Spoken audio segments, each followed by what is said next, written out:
पहले मैं आप सबका इनकलाबी इस्तकबाल करती हूँ। जुल्म के खिलाफ इस लड़ाई में, अन्याय के खिलाफ इस लड़ाई में और इंसाफ की लड़ाई में आप सबका तहे दिल से इस्तकबाल। साथियों, जैसा कि आज जो हम ये नुक्कड़ सभाएं थोड़ी थोड़ी दूरी पे, थोड़ी थोड़ी जगहों पे जाकर जिस तरह से हमने शुरू किया है, हमने जो मुहिम शुरू की है वो किसी एक इंसान के लिए नहीं, किसी एक पार्टिकुलर केस के लिए नहीं और न ही किसी एक इनकाउंटर के लिए है। ये लड़ाई उस इंसाफ की लड़ाई है जो आज पूरे देश को जरूरत है, क्योंकि आज हमें हमारे देश की जमहूरियत को बचाने की बात हो रही है। आज हमें हम अपने ही उस सांझी संस्कृति को रिक्लेम करने की, उसको बचाने की जरूरत है। हम कहते हैं कि जिन लोगों का इनकाउंटर हुआ और कहा जा रहा है, अभी आने से पहले भी एक लोगों से मेरी बात हो रही थी तो बहुत लंबी और होट टोक हुई। उनका मानना था कि टेररिस्ट को मार देना कोई गुनाह नहीं है। हम कहते हैं कि जो लोगों का इनकाउंटर हुआ है वो टेररिस्ट थे, नहीं थे, हमको इनसे मतलब नहीं है। वो बेकसूर भी हो सकते हैं और गुनहगार भी हो सकते हैं, लेकिन इसके बावजूद हमारे देश का कानून है, वो अंडर ट्रायल चल रहा था। वो सारी कानून की प्रक्रिया के तहत जो सजाएं होनी चाहिए थी या नहीं होनी चाहिए थी वो शुरू था, बीच में रुका नहीं था। कोर्ट ने ऐसा कोई फैसला नहीं सुनाया था कि वो गिल्टी है या नहीं है। हम कह रहे हैं कि हमें उस फैसले का इंतजार था। अगर वो गुनहगार थे तो बजाफ्ता उनको देश के कानून के तहत सजाएं होती और हम उनका इस्तकबाल करते। हमें उनसे कोई हमदर्दी नहीं होती, लेकिन हमदर्दी इस बात की है कि अचानक जिस तरह से लोगों की हत्याएं पूरे देश भर में की जा रही है, हम पूछते हैं कि जेल से वो भाग गए, कैसे भाग गए, इसकी जवाबदेही कौन लेगा। वो जेल की ताले कैसे टूट गए, जो हजारों मीटर की दीवारें लंबी होती है, न जाने कितने ताले पड़े होते हैं, कितने गेट होते हैं, वो अचानक से कैसे टूट जाते हैं। अगर टूटे हैं तो उसमें वहाँ के अंदर के लोगों की साजिश थी। उस साजिश को आज बाहर लाने के पीछे कौन लोग हैं जो नहीं आने देना चाहता है। और वो लोग जो कह रहे हैं उनको घेर कर मार दिया गया, उनके हाथ में बंदूकें थी। ऐसे भी बहुत सारी जो वीडियो आए हैं, उस वीडियो से साफ पता चल रहा है कि किसके हाथ में बंदूक थी और किसने किस तरह से इनकाउंटर किया है। तो हम कह रहे हैं कि यहाँ किन लोगों को मारा गया, हम उनके लिए नहीं खड़े हैं, हम उनके लिए खड़े हैं जो पूरे देश में आज जमहूरियत को खत्म करके, इंसाफ की लड़ाई को खत्म करके, कानून को खत्म करके एक डिक्टेटरशिप को लाने की कोशिश की जा रही है। हमारे देश में एक मिलिट्री राज स्थापित करने की कोशिश की जा रही है। यहाँ लोगों का मानना है कि कानून नहीं हो, कोर्ट नहीं हो। यही लोग थे ना, यही तथाकथित राष्ट्रवादी लोग थे जो चिल्ला चिल्ला कर कह रहे थे कि जेएनयू के स्टूडेंट टैक्स के पैसे से फेलोशिप लेते हैं। तो हम कहते हैं कि इस देश का जितने जजेस है, जितने सरकारी वकील है, जितने कोर्ट है, वो भी इस देश के किसान और मजदूर के पैसों से चलता है। उनकी जो सैलरी है वो इसी देश के किसान और मजदूर के पैसों से, उनकी मेहनत से उनको सैलरी मिलती है। तो आज अगर सड़क पर खड़ा एक आदमी, एक इंसान अगर मुजरिमों का इंसाफ करने लग जाए तो इन कोर्ट को बंद कर देना चाहिए। फिर उन किसान और मजदूर के पैसों से जो उनको सैलरी दी जा रही है उसको भी रोक देना चाहिए।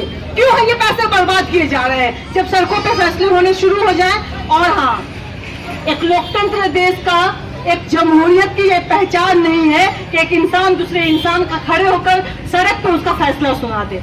ये जमहूरियत की पहचान है, चाहे कोई भी कितना भी बड़ा गुनहगार हो, उसको जो भी सजा होगी उस देश के कानून के तहत होगी, एक लंबी प्रोसेस के तहत होगी, एक पूरी जांच के तहत होगी। ये हर मुजरिम का जो केस लड़ा जाता है, आखिर इस देश के कानून में, इस देश के संविधान में उनको अलग से एक वकील क्यों दे दिया जाता है। ये समझने वाली बात है कि जो लोग रेपिस्ट होते हैं, जो मर्डर होते हैं, सबको पता होता है कि ये गुनहगार है, लेकिन उसके बावजूद भी इस देश का कानून उनको एक वकील देता है उनके केस लड़ने के लिए। क्यों नहीं हम सड़क पर फैसला सुना देते हैं? क्योंकि हम वो देश नहीं है, हम वो लोग नहीं हैं, हम जमहूरियत पसंद लोग हैं। हम हर एक मुमकिन कोशिश करते हैं कि चाहे भले ही बेगुनाह जितना भी छूट जाए, लेकिन एक कोई गुनहगार चाहे जितना भी छूट जाए, लेकिन बेगुनाह लोगों को कहीं मुश्किल से, कहीं गलती से भी कोई सजा ना हो जाए, इस बात की एक मिनिमम कोशिश के साथ हम इस देश के कानून के साथ खड़े रहते हैं। और जब इस देश के कानून पे हमला होगा, इस देश पे हमला होगा, हमारी सांझी संस्कृति पे हमला होगा, तो हम चुप नहीं रहेंगे। और कहा जाता है कि जिस कौम के नौजवान सो जाते हैं वो कौम सो जाती है, वो कौम मर जाती है। तो इस देश का ऐसा कोई कौम नहीं है जिसके नौजवान सो गए हों। और जब तक इस देश का नौजवान जिंदा है, इस देश का तलबा व तालिबात जिंदा है, इस देश का नौजवान जिंदा है, तब तक इस देश का बंटवारा नहीं हो सकता है। इस देश के समाज को बांटने की जो कोशिश की जाती है, उस समाज को बांटने की कोशिश को हम कामयाब नहीं होने देंगे। हम सबकी एक मुहिम है, हम सबकी एक कोशिश है। हमारे लिए जितना रोहित वेमुला इम्पोर्टेंट है उतना ही इम्पोर्टेंट हमारे लिए जेएनयू से गायब हुआ छात्र नजीब है। हम जिस तरह से रोहित के लिए सड़कों पे उतरे थे, सड़क से संसद तक लड़ाई लड़े थे, उस तरह आज हमें नजीब के लिए भी सड़क से संसद तक लड़ाई लड़ने की जरूरत है। क्योंकि नजीब एक स्टूडेंट है, वो एक मुस्लिम स्टूडेंट कहकर जो कुछ लोग एबीवीपी के लोग हो चाहे आरएसएस के लोग हो जो कम्युनल करने की कोशिश कर रहे हैं इस सारी लड़ाई को, उनको हम करारा जवाब देते हैं कि नजीब सिर्फ एक मुस्लिम स्टूडेंट नहीं, नजीब इस देश का बेटा था, इस देश का स्टूडेंट था। और आज नजीब के गायब होने पर इस देश का एक एक स्टूडेंट इसका जवाब चाहता है। मैं पूछती हूँ दिल्ली पुलिस क्या कर रही है? गृह मंत्रालय से आया कि एसआईटी को गठित कर दिया गया है, आज एसआईटी कहाँ है? नजीब को गायब हुए 20 दिन हो गया है, आखिर कोई खबर क्यों नहीं हुई है? जेएनयू चिल्ला कर एक बार कह रही थी कि जेएनयू के प्रशासन को घेर लिया गया, उसका अपहरण कर लिया गया। हम कहते हैं कि जेएनयू के प्रशासन का हमने अपहरण नहीं किया था, उसका घेराव किया था, और इस घेराव करने का अधिकार हमें हमारा देश का कानून देता है।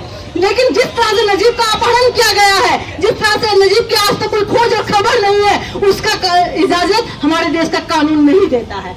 ये दिल्ली पुलिस लगातार अपनी नाकामियों को दिखाती रही है। वो इसलिए दिखाती है क्योंकि ये सरकार की पिट्ठू बनी हुई है, ये केंद्र सरकार की पिट्ठू बनी हुई है, और ये लगातार उसके इशारों पे काम करती है। हम कहते हैं कि भोपाल का इनकाउंटर हो, चाहे भोपाल का व्यापक घोटाला हो, चाहे इस देश की शिक्षा व्यवस्था के खिलाफ चल रही मुहिम हो, चाहे छात्रों के खिलाफ चल रही मुहिम हो, औरतों के खिलाफ चल रही मुहिम हो, उसके साथ हम खड़े होंगे और हम उस चल रहे सारे विरोध में उठ रही आवाज के साथ होंगे, न कि केंद्र सरकार की बनी बनाई साजिश के साथ। हमको इस बात को समझने की जरूरत है कि हम कहीं किसी तरह के ट्रैप में ना आ जाए। हमको इस बात को भी समझने की जरूरत है सरकार जिस तरह से सुगम छोड़ती है, जिस तरह से ध्रुवीकरण की राजनीति करती है, क्योंकि आज इनके सामने यूपी का चुनाव है, बिहार हार चुके हैं, दिल्ली हार चुके हैं, अब ये किसी भी हाल में यूपी को जीतना चाहते हैं, इसलिए राम मंदिर फिर से बनवाया जाएगा, नदी फिर से गायब किया जाएगा।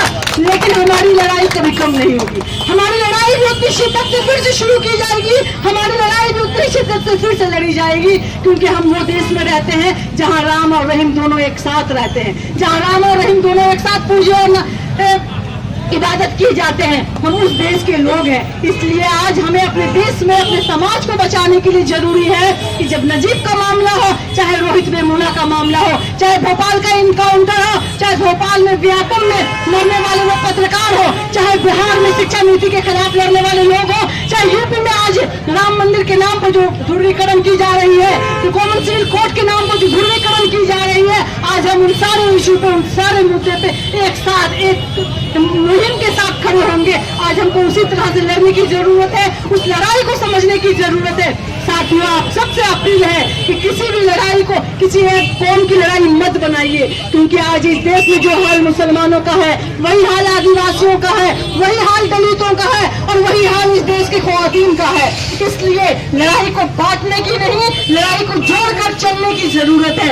आज जब भोपाल इनकाउंटर की बात के लिए हम यहाँ पर इकट्ठे हुए हैं, तो यहाँ पर हमें उन दलित लोगों को भी शामिल करना होगा, इस देश की आधी आबादी को भी शामिल करना होगा, इस देश के आदिवासियों को भी अपने मुहिम से जोड़ना होगा, तभी हम अपने मुहिम में, अपनी लड़ाई में, अपने जुर्म के खिलाफ लड़ाई में, इंसाफ की लड़ाई में आगे बढ़ पाएंगे और उसको कामयाबी से कामयाब कर पाएंगे। आप सबसे आखिरी में यही अपील है, फिर से अपील है कि देश को, समाज को, किसी भी लड़ाई को, जुर्म के खिलाफ उठने वाली किसी भी आवाज को किसी एक जाति, किसी एक मजहब के नाम पर मत बांटिए, क्योंकि ये बांटने की ही राजनीति चल रही है, बांट कर ध्रुवीकरण करने की राजनीति चल रही है, और राजनीति को राजनीति से खत्म करने की राजनीति चल रही है। आज हमको इसी को बचाने की जरूरत है, इसी को संभालने की जरूरत है।